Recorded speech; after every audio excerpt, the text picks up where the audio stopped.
লবণ, লঙ্কার গুঁড়ো, হলুদের গুঁড়ো,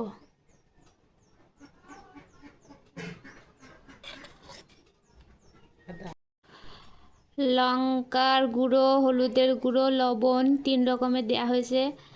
এবিট আদা পেস্ট দিচ্ছেন,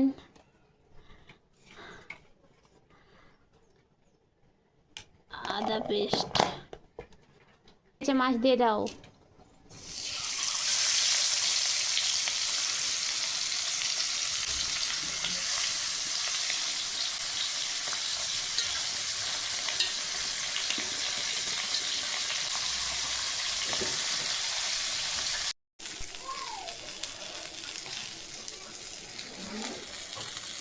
হ্যালো ফ্রেন্ডস, 5টা মাছই ভাজা হয়ে গেল। এবার এটা হাত ভাজা হচ্ছে, এটা এবার টমেটো দিয়ে রান্না করা হবে।